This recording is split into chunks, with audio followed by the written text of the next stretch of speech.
Victory Studios in downtown Little Rock, this is Capitol View.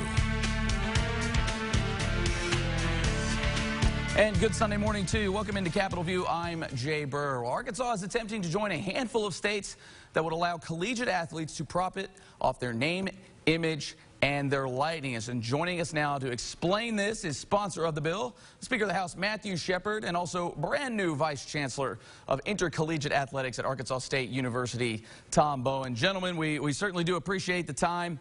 Let's kind of get right to it here. Speaker Shepard, I guess first question to you here. I know you made a very strong point when presenting this bill last week that this is not necessarily a bill that just pays players. They're not necessarily employees of their universities. I guess just kind of explain, what would this bill actually allow players to profit off of? Yeah, that's a good question, Jay, and thanks for having me. Always good to be with you. But yeah, I wanted to make the point right off the bat. This is not about universities paying players for their athletic participation. This is about allowing players to be able to be compensated for their name, image, and likeness when those are utilized by third parties. And that's been a growing issue across the country. You know, the hope was that the federal government at the congressional level would have weighed in on this and would have put something in place that could apply across the board.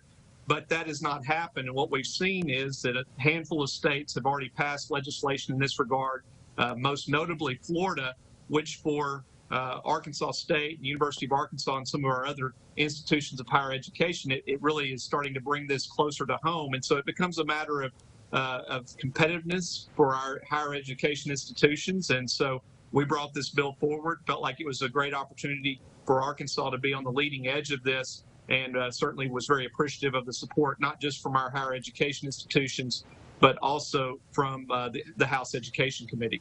And Tom, I know, being in collegiate athletics as long as you have been, I know this is a conversation. This is something that's not necessarily, a new concept here. How long have you been dealing with this? And I know you had high praise for this bill when it was presented. I guess what makes this bill different from other things that you've seen from around the country? Well, Jay, let me begin by praising Speaker Shepard for what he did and what he's put forward. It's very cutting edge and exciting, and it's going to make a difference in every institution of higher education where student athletes will have an opportunity. So, Speaker Shepard, publicly, I want to thank you, and I was honored to be part of your presentation, and I hope I can continue to carry forward what is the bill creates, which is kind of the best of all that's been put together in the NIL conversation. I think, Jay, it's important to understand this conversation started about 3 years ago. It has moved across the board in the landscape on a national level. It has moved across conferences. It's moved across athletic directors and presidents and chancellors. And what's coming now playing is the result of lacking any kind of uniform dynamic. Once the states started to appreciate the need to do this, every state in the United States has to begin to look at this from its own boundary, from its own higher educational system, from its own student athletes and students in their own dynamics. So this bill allows a lot of governance that protects a lot of what could be considered as an abuse of this opportunity for name, image, and likeness. And it's very clear and outlines who can and who cannot be part of it, and who's allowed to have recipients of this. And this is a chance for student athletes in a universal way at all divisions to go out and solicit or engage their brand, their image, their likeness with the rest of the world in either media platform or print platform or expertise platform. It's not just tied to getting paid to do commercials. It's tied to being able to go out and use your talents in any way you see fit that's applicable within the governance of the bill of what we do. And I do believe.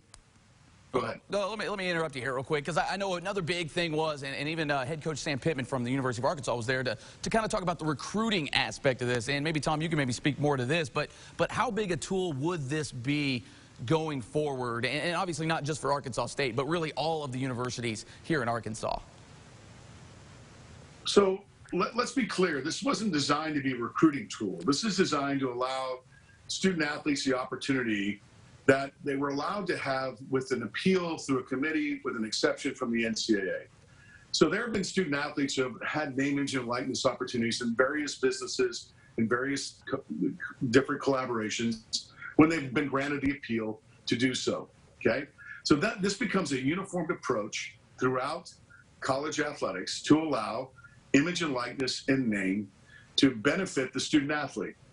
The recruiting aspect of this will be governed. The recruiting aspect of this will be very, very much compliant with the compliance rules of all recruiting. So it's not some wild, wild west open season. Let's go out and do what we can to influence a young male or female prospective student athlete to come to your institution. What will need to be in place will be the ability for those student athletes who come to your institution, the platform and the transparency and the programmatic ability to explore, do they have any value with their name, image, and likeness? We all assume that everybody's going to go out and create a lot of revenue for name, image, and likeness. But it isn't that simple, and it certainly doesn't translate that way for the 479,000 student athletes in the United States in Division I, II, and III.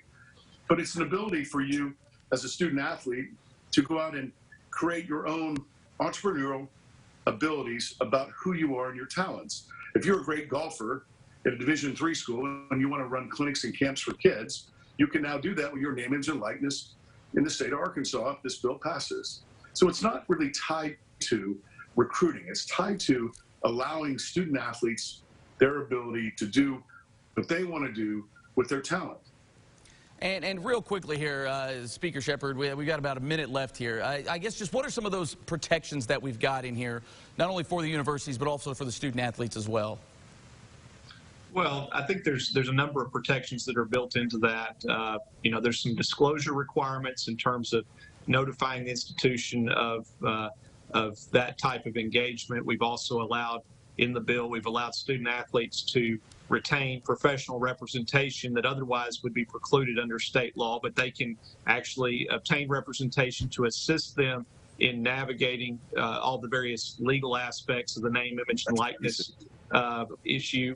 And then finally, you know, I think the other thing is that there are certain areas that we don't allow name, image, and likeness to be utilized when it comes to you know, gambling, I think tobacco products, things of that nature. So there's things that are built into that I think provide protections to the student athlete, but also protections to the institution. And then on top of that, we amended in a civil action piece that allows the institution or the student athlete, they can actually could seek civil damages if a third party caused damage to them by way of an illegal you know, name, image, and likeness arrangement. So I think we built in a number of protections for really both the institution and the student athletes. Well, it's going to definitely be interesting to follow this one as it goes along. House Speaker Matthew Shepard, Arkansas State Intercollegiate Vice Chancellor of Intercollegiate Athletics, Tom Bowen. Guys, we certainly appreciate the time, and I'm sure we'll be talking again on this this very matter. Thanks, Jay. You bet. Thank you, Jay. And when we come back, State Treasurer Dennis Milligan helps explain a new bill that could help with financial literacy here in Arkansas. You're watching Capitol View on Sunday morning. Sunday morning talk focused on the political scene in Arkansas. And welcome back into Capitol View. A new proposal would create the Arkansas Financial Education Commission. The state's treasurer's office had a big hand in crafting this legislation, and here to help us tell us what the commission is and what it will do for the state is the state's treasurer himself, Dennis Milligan. Boss, it's always a pleasure to have you on. I guess let's kind of get to it here. So the Financial Education Commission, what are they tasked with doing for the state of Arkansas? Well, this is a commission, Jay, and first of all, good morning to you, and thanks for having us on to be able to talk about this, because it's something that's extremely important to Arkansans, I believe, with respect to financial education.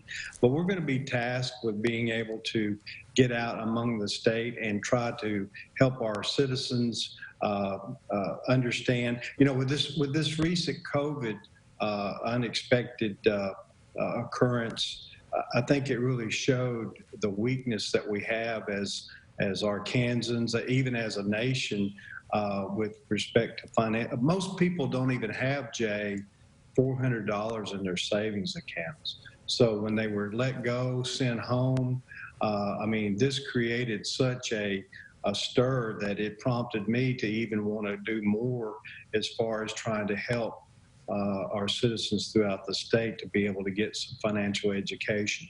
Now, I know this thing is kind of twofold. You know, part of it, we're trying to reach out to some of the older folks here in Arkansas, and we'll talk about them here in a second. But I know one of the big focuses is, and even somebody on this commission would actually be from, it was the commissioner of elementary and secondary education with the Department of Ed. So reaching out to younger folks, I guess, and we've even spoke with State Senator Missy Irvin about reaching out to those younger people, and how important is it for them to have an idea of how the financial world works. Maybe not all the ins and outs and all the crazy terminologies, but just having a basic idea of investing and how bank accounts work and things like that. Well, again, an excellent question. And what we've done, Jay, is we spent generations telling our children not to talk about money, and ultimately we have generations that don't know anything about money or anything about, I mean, we even see it today. A lot of people make a lot of money and end up in bankruptcy simply because they don't understand the basics. Let's don't get technical, just the basics of managing money, paying taxes, planning for the future. So we need to be educating everyone, but especially our young people who, again, in a lot of cases, just don't have an understanding.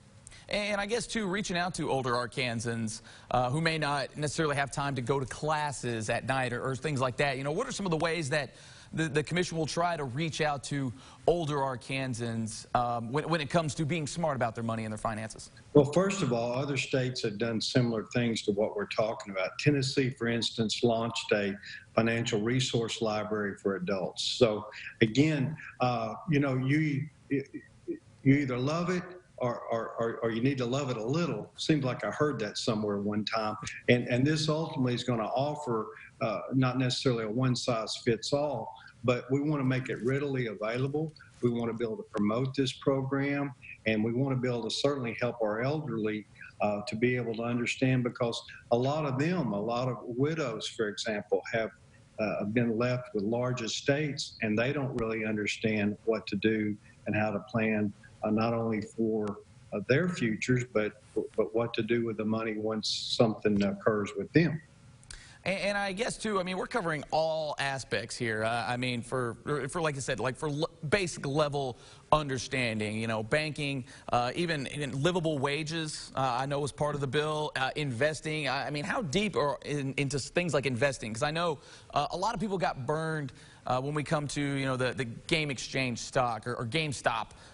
When it came to all that stuff, you know, how deep do you guys want to dive into that world of investing? Because I feel like that and sort of long-term wealth, retirement, kind of go hand in hand. Yeah. Well, Jay, what we're going to do, this commission is going to be made up from 3 individuals from the private sector. So we're going to let them offer a tremendous amount of leadership into how and how we break it down to areas to prioritize. So that's just something we're going to have to get a feel for. Again, I think starting off in the basics, you know, you can get off into the stock market and how to invest in the stock market, but you can also get off into how to open a checking account, how to balance a checking account, how to prioritize savings. And, you know, one of the things I've stressed many times as the Treasurer of State is, yeah, a drip in a bucket's not very much, but when you let that occur and occur and occur, pretty soon you can take you a nice cup of water out of there and still have a pretty good balance. Absolutely, and we all get a little thirsty, especially when it comes to our bank accounts. And I guess it kind of goes without saying, but, you know, how important would something like this be for the state to have, you know, a majority of Arkansans to at least understand, you know, like I said, some of the basic level things? Because even a lot of us, you know, folks my age maybe don't understand some of the ins and outs when it comes to the financial world. Well, I think with this commission, that what we're trying to do is leverage the resources that we already have, but with an organized, cohesive effort, not just some other government program. I think those that know me, and if you look at my track record as the treasurer, when I mean, when I take something on, I'm going to get results. I'm from the private sector, and results matter. So again, we're going to offer it out there, and in a way that Arkansans can understand it. Many are intimidated. We don't want that. We want people from all corners of the state to be able to reach out and have these resources, and thus be willing to, not just to create some other government commission. I wouldn't be a part of this if that was the intention. Well, he is the official bag man of the state of Arkansas, State Treasurer Dennis Milligan. Boss, we always appreciate the time, and we'll link up again at some point down the road. Jay, thanks for having me on this morning. You betcha. Always welcome here. All right, when we come back, the capital city had a lot going on, and taxes were a highlight of a couple of things this week. You're watching Capitol View on Sunday morning. Watching Capitol View, Sunday morning, focused on the political scene in Arkansas. And welcome back into Capitol View. Little Rock Mayor Frank Scott Jr. gave his State of the City address last week. His focus was making this more of a celebration. The main takeaway was his new initiative called Rebuild the Rock, and the goal, getting a penny sales tax passed here in the capital city. Our Hunter Hoagland has more. Hi. I'm thrilled to bring you this amazing showcase. Little Rock Mayor Frank Scott Jr. releasing a 45-minute pre-recorded State of the City speech Thursday night. A production equipped with music, interviews from small businesses and others who moved here over the last year. That's why we should come to Little Rock. After 25 minutes of testimony from others, Mayor Frank Scott Jr. began addressing the state of the city, touting the city's growth since he was elected. We've experienced historic jobs growth during a pandemic with nearly 4,000 new jobs. Hear that again, 4,000 announced since I took office. The mayor noted the hardship the city has seen over the last year amid the COVID-19 pandemic, now setting his sights on a new initiative in the coming months called Our Rebuild the Rock Penny Sales Tax Initiative. Touching on it quite a few times. Rebuild the rock, to rebuild the rock, rebuild the rock. The focus of the initiative, getting a 1 penny sales tax passed in the city, something he wanted in last year's State of the City too, prior to the pandemic. Our Rebuild the Rock sales tax is appropriate, transparent, and timely response to a pandemic that has knocked us down but did not knock us out. Saying that tax would go to things like improving infrastructure, building an economic development program, and revitalizing War Memorial in Hinman Park while expanding offerings at the zoo. Just 1 penny more will allow us to improve the quality of life for all of Little Rock. Despite an increase in violent crimes, which is up 21% in the city from this time last year, he mentioned crime once. Just 1 additional penny helps reform public safety by decreasing response times, investing in technology, and enhancing our community, policing with data-driven efforts to reduce crime. Frank Scott promising 2021 is the beginning of a new era and a new chapter for the city, calling on his constituents to rebuild the rock. Let's rebuild together.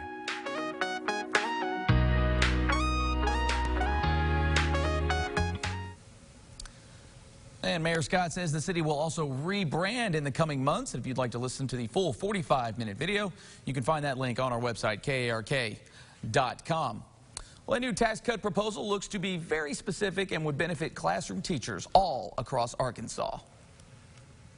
Ben Gilmore believes the bill to allow teachers to write off a portion of their salaries for state income taxes is a better way to give teachers in the state a raise. The best way, I think, to give them a pay raise and pay for it, without basically having to shift monies and have to worry about how we do that, where we pulling monies from, is this unfunded mandate. Dusty Clark is a teacher at Sylvan Hills High School and is taught in more rural parts of the state also.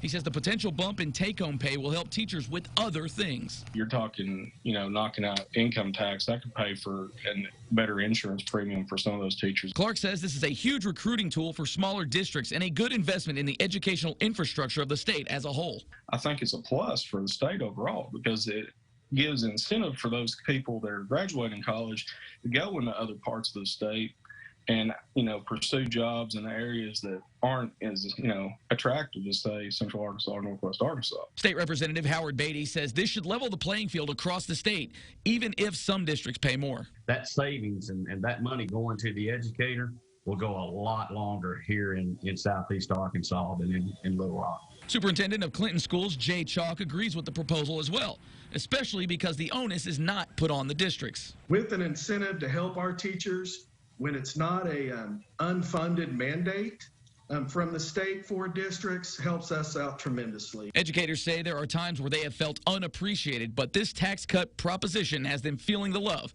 from the state. Anything to help them to attract, recruit and keep them, we'll always be for, and we're very appreciative of that. I really appreciate the thought that's going into it because there's a lot of teachers out there struggling. Now, this bill would also allow for guidance counselors and media specialists to get those benefits as well. This tax credit would not apply to first-year teachers or for teachers who transfer districts or private schools. They would not be eligible for the tax year they transfer or the next year after. Congressional Republicans are continuing to rail against the president over his response to a surge of migrants at the southern border. So much, a group of senators is at the border Friday to draw attention to that issue. Immigration was definitely a central focus at President Biden's first public press conference. President Biden repeatedly defended his own policy decisions at the border and blamed his predecessor for the current breakdown. President Biden denied accusations. His words have caused a surge of migrants at the border, thousands who are unaccompanied minors that do need help. Early Friday morning, a group of 18 Republican senators toured the southern border, and they painted quite a different picture. Senator Tom Cotton was one of those touring the area. Well, on this trail, we're just a few feet away from the Rio Grande, and you can see the smugglers and the traffickers on the other side flashing their lights at us, mocking the American people, making a mockery of our border. And you see the consequences of Joe Biden's failed policies. One of our biggest issues, as we've talked about before, is moving these kids out of the Border Patrol facilities into the shelters, and we need to have places that are safe, that have educational resources, health resources, mental health resources, legal resources. This is a step toward doing that. And we are back to wrap it up after this. You're watching Capitol View on Sunday morning.